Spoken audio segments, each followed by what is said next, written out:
The United Nations, the African Union, the United States, Russia, and China are all calling for a ceasefire in Sudan after fighting between the Sudanese military and a rival paramilitary force have left nearly 100 civilians dead since Saturday.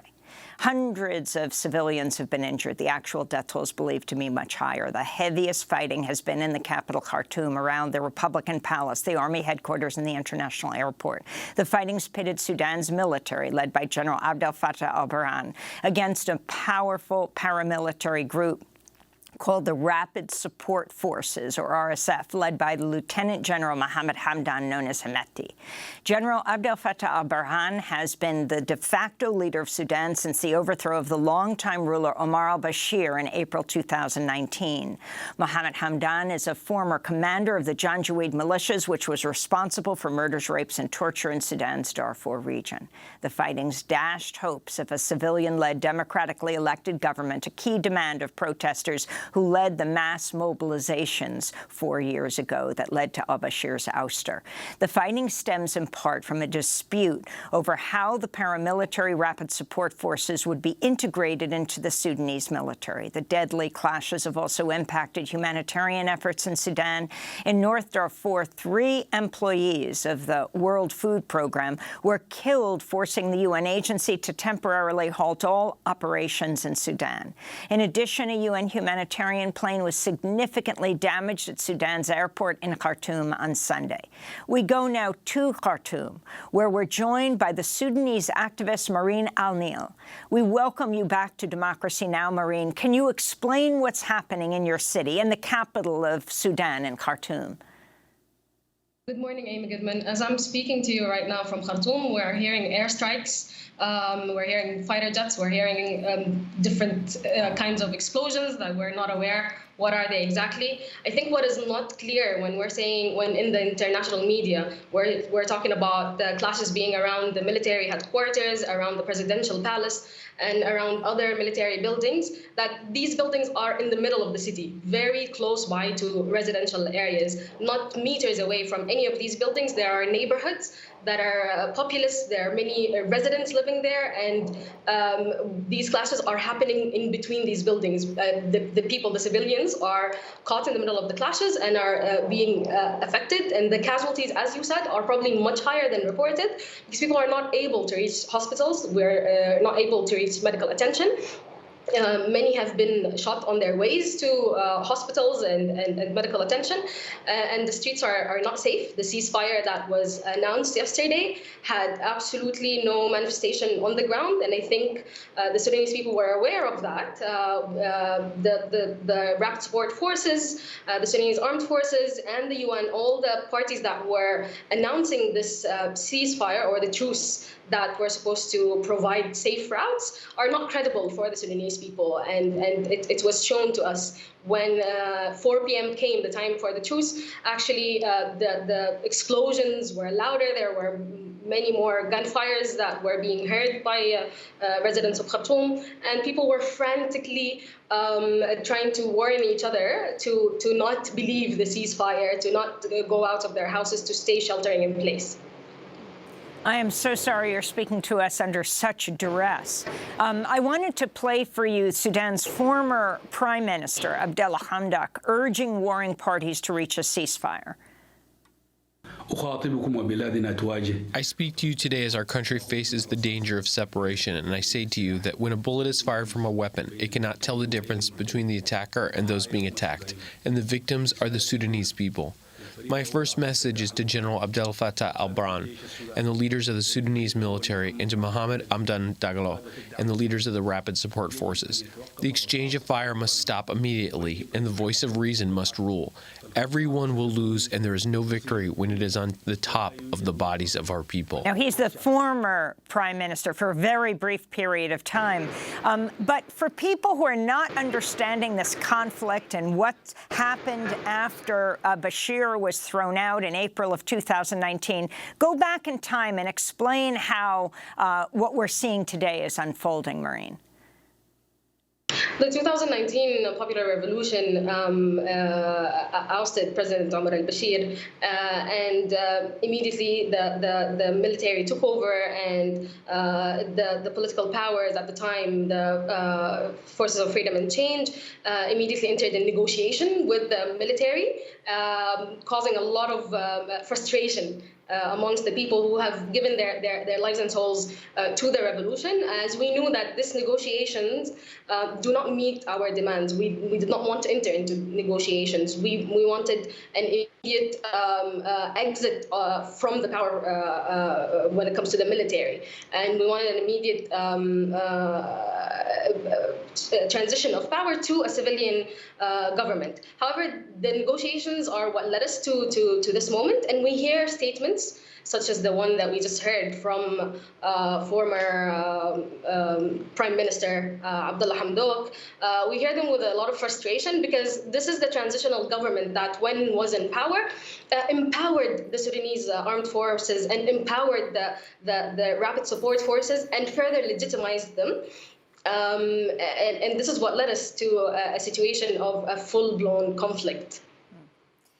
So on Sunday, Sudan's fighting factions agreed to a 3-hour humanitarian pause from 4 to 7 in the afternoon. Did that actually happen? That's simply an indication of what could happen. And talk about all the different countries that are now weighing in, if that matters. The truce did not manifest on the ground at all. There was continuous airstrikes and gunshots and explosions being heard by people sheltering in place. And we did not think it was credible. We did not think it was going to happen. And they proved us right, that they are not serious about this truce, the same way that they are not serious in their interest for the well-being of the Sudanese people. As for the foreign entities, the regimes that are backing the rapid support forces or the Sudanese armed forces, which have switched sides, you could say that maybe for the time being, the rapid support forces is backed by Russia, while the Sudanese armed forces is backed by Egypt. There are other players such as the United States or the United Arab Emirates, and all of these anti-democratic regimes that are backing our anti-democratic regime, to a far extent, are irrelevant to what is happening on the ground. As long as this support is happening, they are now continuing to. We are living under airstrikes, under the attack, and I think what matters right now is a ceasefire on the ground. It does not matter if we're talking about whether they're going to go back to negotiations. I think there's a lot of talk in the international media and focus on the framework agreement. Honestly, when we hear that on the news, it just seems like our lives are irrelevant. Why are we focusing on an agreement that led us to the war, when what should be the priority right now is a ceasefire, opening safe routes for people to be able to flee these active conflict zones right now.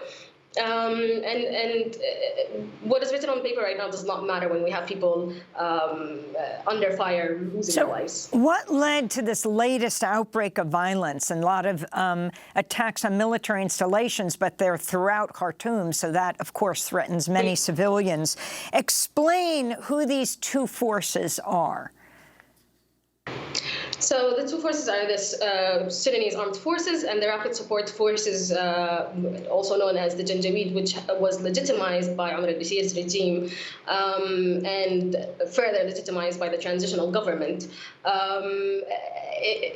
For the Sudanese people, what matters is that this is an accumulation of what has happened during Omar al-Bashir's regime, what has happened during the transitional government, starting from the negotiations. It's an accumulation of allowing these forces to remain in power, to remain having arms, and to remain a legitimate entity in Sudan when the Sudanese people have been on the ground chanting the military back to its barricades and the Janjaweed must be abolished. And The revolt against Bashir was largely led by women.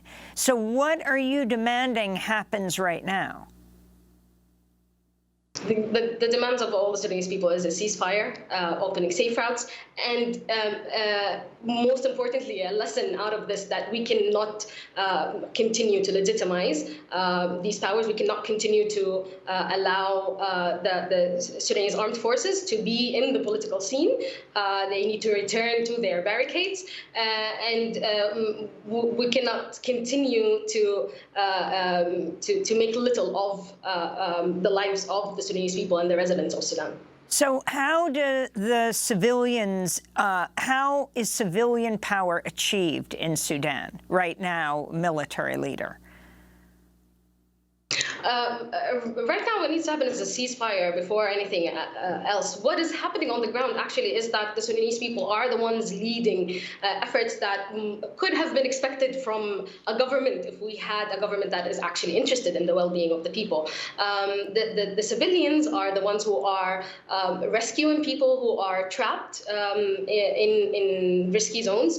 They are the ones who are, we are the ones who are creating makeshift ways of receiving and delivering medical attention. We are using our own personal vehicles to transport the injured and anyone who is in need of medical attention. And we are the ones who are coordinating the efforts of how to cope with the situation, how to cope with the power outages, with the water cuts. It is civilians who have returned to work during this time just for such emergencies such as water cuts and power outages. We are not receiving any help, whether from the government. We're not even receiving statements to clarify what is happening. All we're doing is guesswork from the ground.